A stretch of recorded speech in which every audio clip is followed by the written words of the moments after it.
Let me tell you something that may sound strange at first, but stay with me, because it might be one of the most important mindset shifts you'll ever hear. A chair. Yes, a simple chair is not just a piece of furniture. It's more than just a seat with legs and a back. A chair, whether in your home, your office, or even in your imagination, holds a deep and often overlooked symbolism that quietly shapes your life. From ancient times until now, chairs have always meant something more. Think about it. Thrones, seats of power, positions of judgment. The chair is where the judge sits, the leader, the teacher, the honored guest. We don't just sit. We take a seat. We assume a position. We are called to the table. That chair represents place, dignity, honor. And when you put the wrong thing on it, when you treat it like a dumping ground, you are unconsciously dishonoring not just the object, but what it means. Why does this matter? Because everything in your life speaks. Your environment is talking to your spirit, your subconscious, your sense of identity.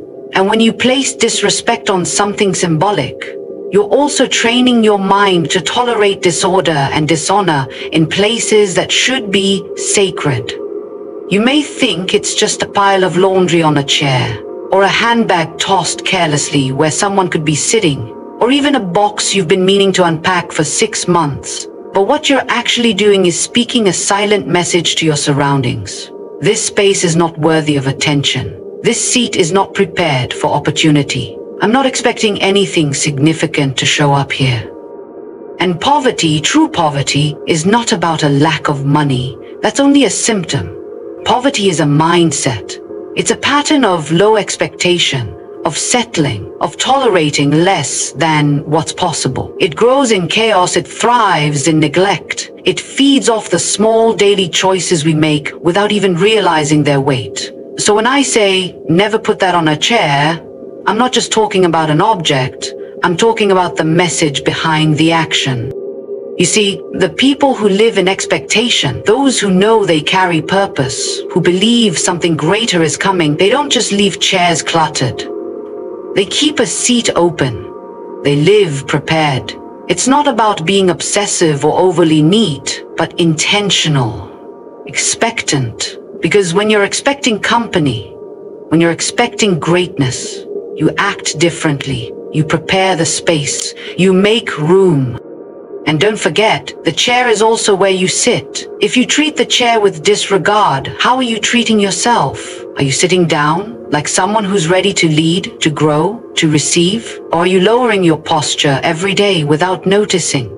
Many people are walking around with dreams in their hearts, but dishonor in their habits. They say they want abundance, but they can't even keep their seat clear. They say they want breakthrough, but their surroundings are full of stuck energy. Let me challenge you with something simple. Next time you walk into your room and see a chair, ask yourself, if prosperity walked in the door right now, would it have a place to sit? Or would it walk out again because there was no room made for it? You talk so much about breakthrough, about overflow, about financial miracles, and yes, they happen. But often, the miracle is waiting on you to clear a space, to create order, to honor what you've already been given, to stop placing the things that belong on the floor up high, and to stop putting what belongs in a drawer onto the seat of significance. There's a reason why people clean their homes before guests arrive. There's a reason why we clear chairs before meetings begin. It's a sign, it's a gesture. And those gestures, over time, tell the truth of what we really believe about ourselves, our future, and what we're open to receive.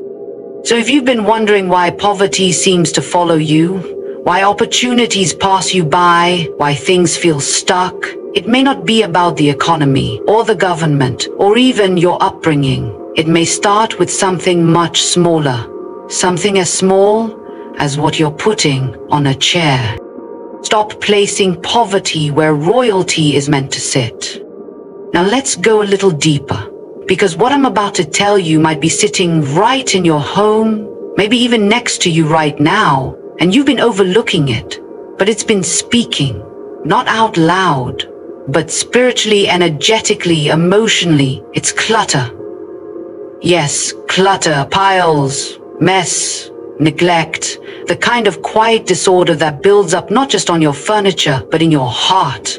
And I'll tell you straight, clutter is the language of poverty, not just physical poverty, mental, emotional, and spiritual poverty too. You might be thinking it's just a chair with a few clothes on it, or it's just where I leave things I'll put away later. But it's never just that. Nothing in your environment is neutral. Everything you allow speaks, either life or limitation. And when you let clutter stay, when you let trash sit where something beautiful could live, you're sending a message. You're saying, this is normal. You're saying, this is acceptable. And soon, you start adapting to it without even knowing you're adapting. Your energy lowers. Your creativity gets blocked. Your dreams start shrinking to the size of the mess you've allowed. Poverty doesn't just show up as an empty bank account. Sometimes it starts as a pile of unopened mail. Sometimes it starts as a chair covered in things you were going to get to, but you never got to them. And the pile grows, and so does the heaviness in your spirit. Now hear me. This isn't about being perfect or having a picture-perfect house. This is about what the clutter represents. Because clutter is frozen energy. It's a reflection of decisions you haven't made, steps you haven't taken, emotions you haven't processed. It's the physical evidence of postponement. And postponement is poverty's best friend.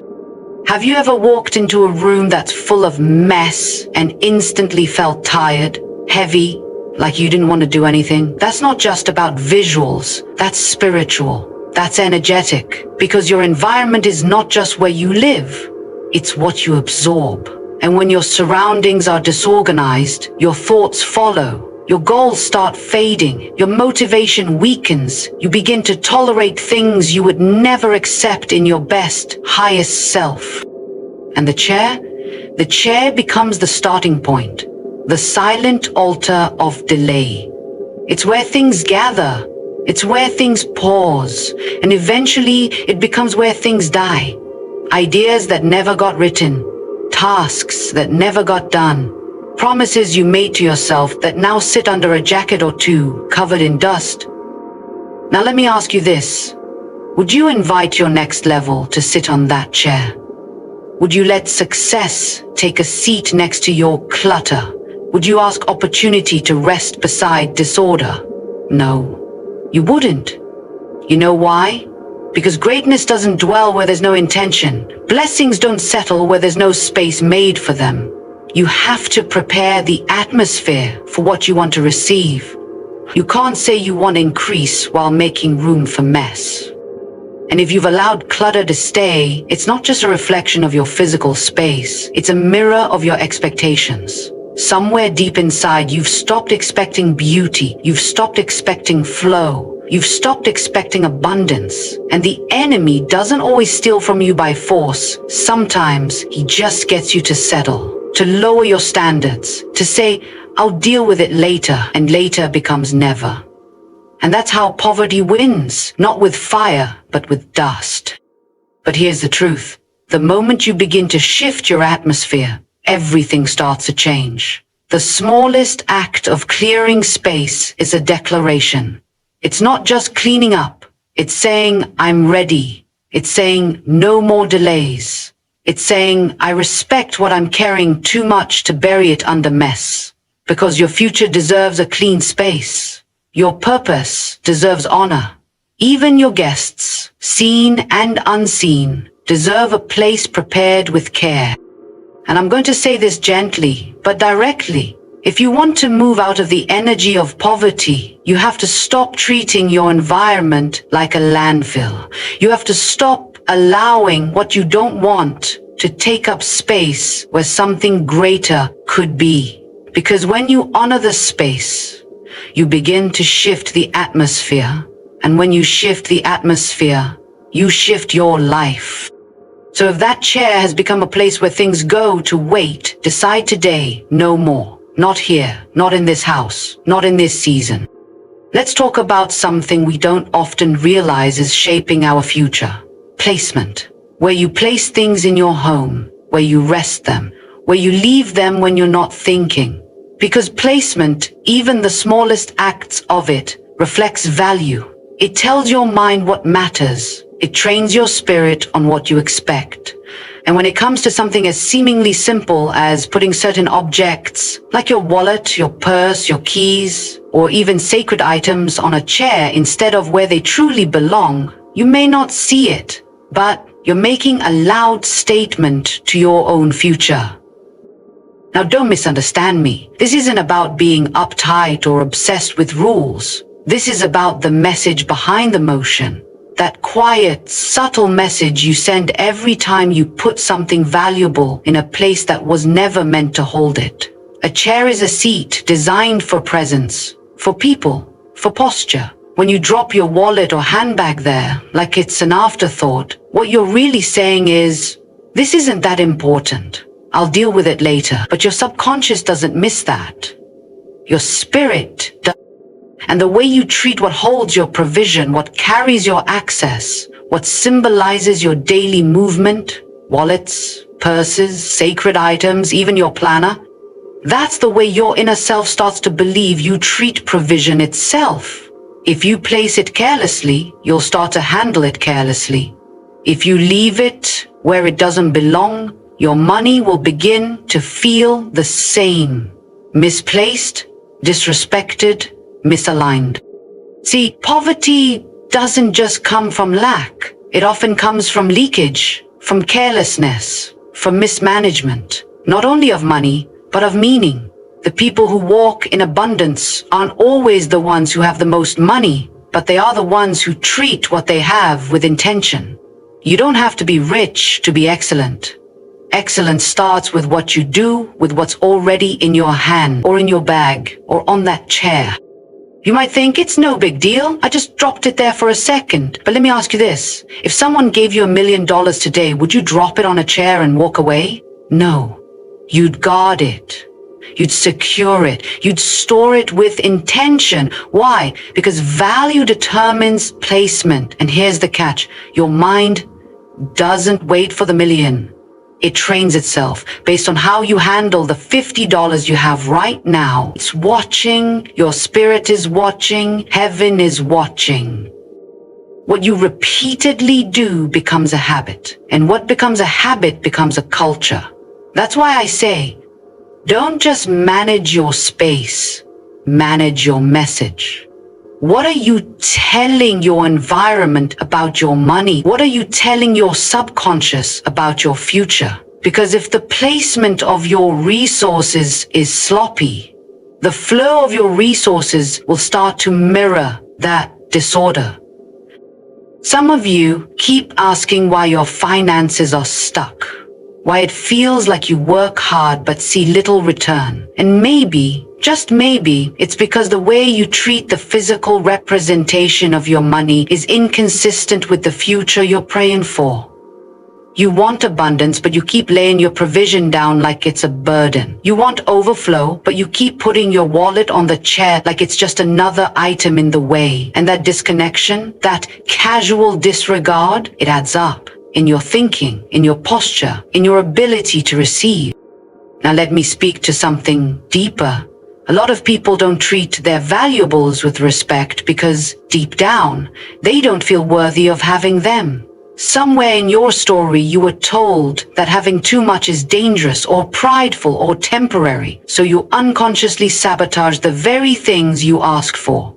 You leave them in places they don't belong. You mishandle the blessing, not because you're lazy, but because you've never been taught to honor what's yours. But that changes today.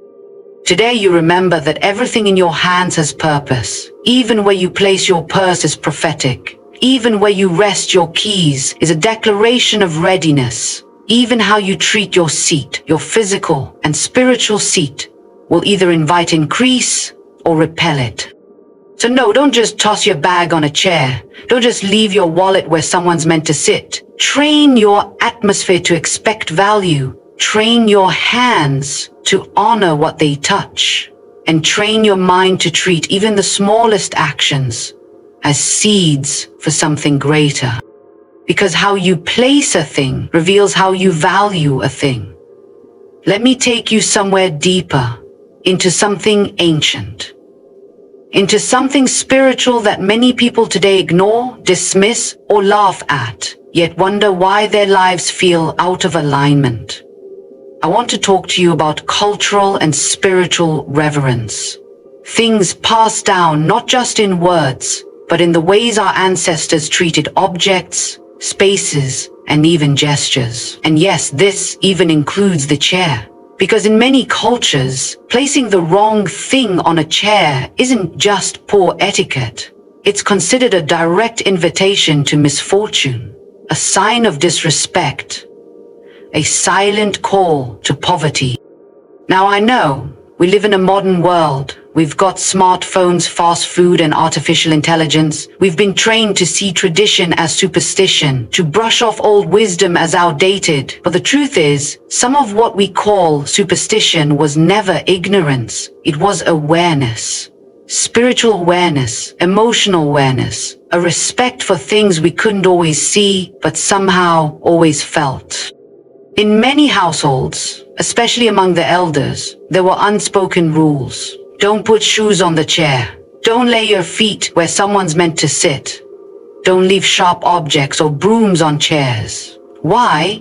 Because it wasn't just about the object. It was about what it represented. Chairs were respected. They were kept clear. They were seen as places of honor. Because when someone entered your home, you offered them a chair. Not the floor, not the edge of the bed, not a random corner, a chair. That's where presence was welcomed. That's where rest was offered. That's where someone felt seen. So when you carelessly throw things on a chair, trash, dirty clothes, old food containers, you're not just being messy. You're violating something deeper, the principle of honor. You are dishonoring a place that was meant to host presence. A place that carries meaning. And the moment you begin to normalize disrespect, whether to people or to spaces, you slowly push away the things that carry favor. I've seen people cry out for change in their lives, for breakthroughs, for provision. They go to church, read the books, make the vision boards, and still feel stuck. And often, it's not because God isn't moving. It's not because they're not gifted or worthy. It's because they're living in dishonor, small dishonors, unnoticed, unspoken, but powerful. The kind of dishonor that happens when you forget to respect the little things that symbolize the bigger thing. The kind that grows when you ignore spiritual wisdom because it sounds old-fashioned. But let me tell you something powerful. Those little rules, those traditions, they carried weight because they trained your spirit in reverence. Reverence isn't about fear, it's about alignment. It's about preparing a space inwardly and outwardly to receive. And when you remove reverence from your life, you remove readiness. You start to live like nothing matters, like everything is casual. And poverty thrives in casualness. Poverty lives in the house where nothing is sacred.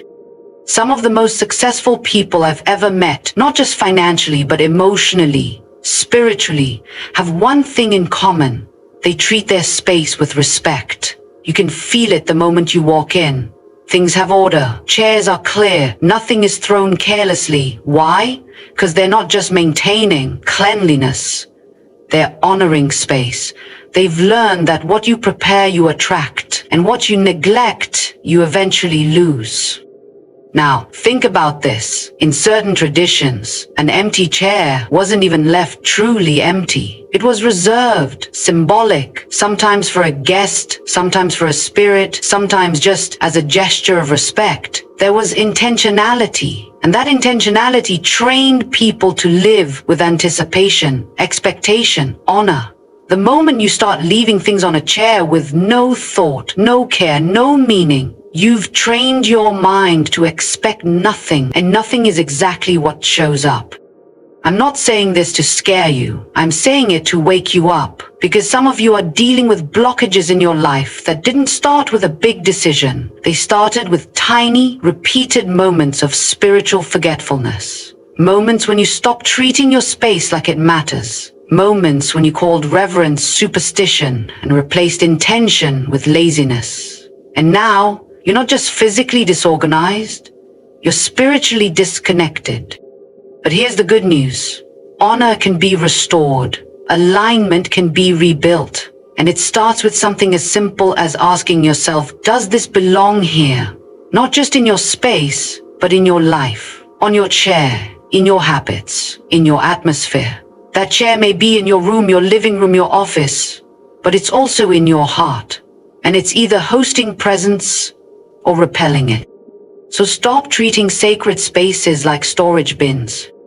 Let me tell you something most people miss, not because they're ignorant, but because they've grown numb to what their own space is telling them. We live in a world filled with noise, notifications, voices, deadlines, distractions. It's constant. And in all that noise, something precious gets drowned out. Awareness. Awareness of what's happening around you. Awareness of your environment. Awareness of the energy your space is holding. And yes, even awareness of that chair. That one chair you keep throwing things on without a second thought. You may think it's harmless, just a temporary spot to drop things. But I want you to understand, there's a difference between temporary and habitual. And for most people, what was supposed to be just for a minute has turned into months, even years. That chair has become a magnet, not just for clutter, but for spiritual heaviness, emotional stagnation, and a mindset that says, I'll deal with it later. Let me ask you, what else in your life are you putting off to deal with later? How many dreams? How many goals? How many divine nudges have you ignored because the chair, physically or symbolically, is full of everything except purpose? That chair is not just a piece of furniture, it's a mirror. It reflects the level of awareness you carry in your daily life. And here's the truth. The more unaware you become of the physical chaos around you, the more likely you are to become unaware of the spiritual chaos within you. When you stop noticing the buildup, when you stop caring that the same pile has been sitting there for days, weeks, months, you also stop noticing the buildup in your heart. You stop noticing how heavy you feel, how stuck you've become, how uninspired your mornings are. Because there's a connection between your awareness of space and your sensitivity to the spirit. You cannot hear clearly in a cluttered environment. You cannot move boldly in a space where everything screams delay. Your atmosphere trains your soul, whether you realize it or not. And if the atmosphere says nothing changes, your spirit will start to believe it. Some people think spiritual warfare is always loud, that it's obvious. But let me tell you, sometimes the battle is silent. Sometimes it's fought in the corners of your room, in the chair you ignore, in the laundry you keep meaning to fold. It's in the routine neglect of what you've been given. And slowly, without even realizing, you stop living with power. You stop expecting. You stop believing that change is even possible. Because clutter blinds you. It fogs up your inner vision. It dulls your ability to perceive new direction. You can't even feel what season you're in anymore because your environment is sending mixed signals. And when you lose awareness, you lose alignment. You start reacting instead of discerning. You start surviving instead of thriving. And what makes it worse is that this loss doesn't happen all at once. It happens drip by drip. A bag here, a book there, an excuse every day. So how do you take your power back?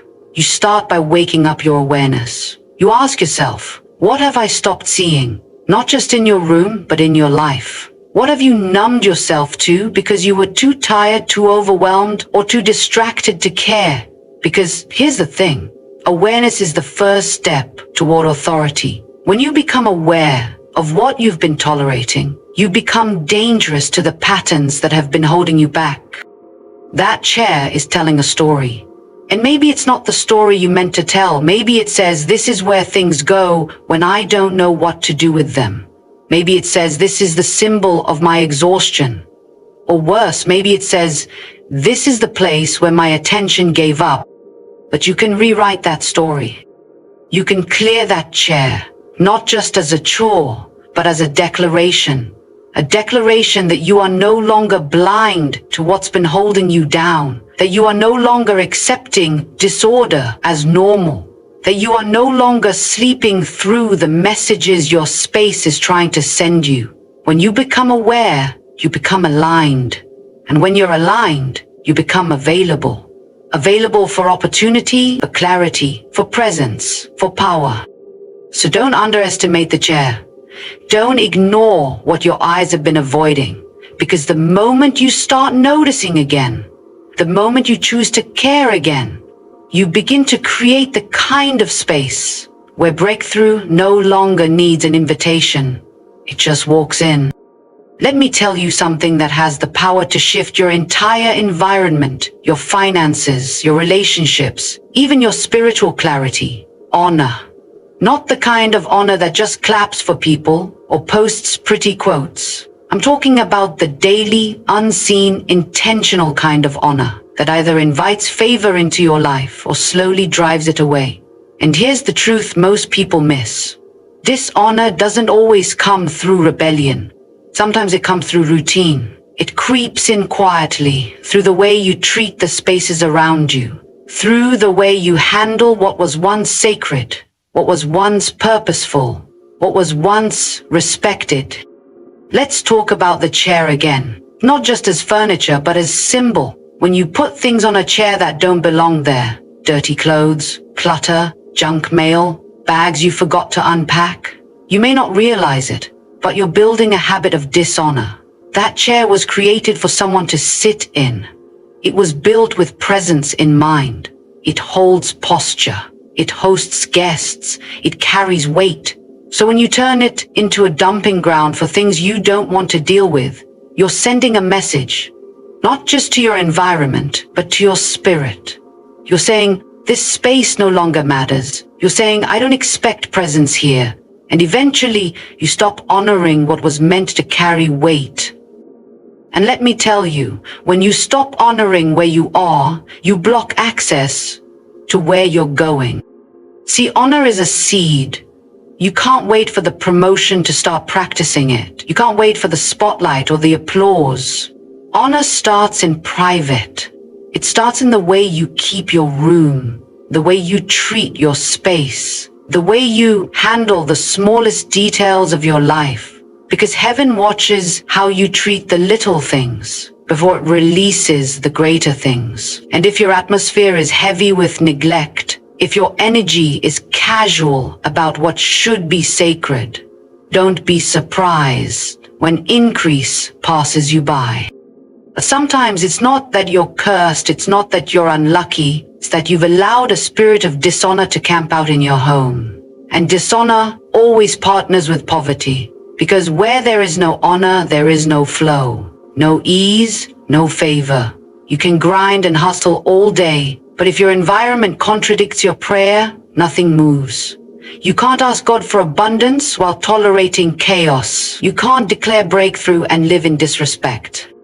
Let's go deeper, because dishonor isn't just about mess, it's about misalignment. When you put something in a place it was never meant to be, you disrupt the flow of purpose. That's what happens when you dishonor the chair. When you pile things on it that don't belong, you've just misaligned its purpose. And the more you misalign small things, the more your life begins to drift off course, until one day you wake up and realize, I've been living off track. You cannot afford to keep misplacing what matters. You cannot afford to treat holy things like they're optional. That includes your atmosphere, that includes your resources, that includes your words, your thoughts, your time. You don't need more motivation, you need more reverence. Because when you restore honor, you restore flow. I've seen people break generational patterns simply by changing how they treat their space. It wasn't magic. It was awareness. It was intentionality. They stopped throwing things everywhere. They started preparing their home like someone important was coming. And the truth is, someone is coming. It's your next level, your future, your breakthrough. But it won't sit in a chair that's already occupied by yesterday's junk. So I challenge you, what are you allowing in your atmosphere that doesn't belong? What habits have you called normal that are actually blocking your blessing? What have you stopped honoring because you got too familiar, too tired, too distracted? You don't need a new house. You need a new posture, a new level of attention, a renewed commitment to walk in honor. Because everything changes when you raise the standard of how you treat your environment. Favor finds order. Peace finds honor. Provision flows where there is respect. And the moment you begin to treat even a simple chair as sacred, you've just created a space where greatness can sit. So stop using your seat as a storage bin. Clear it, guard it, honor it. Because what you honor, you attract.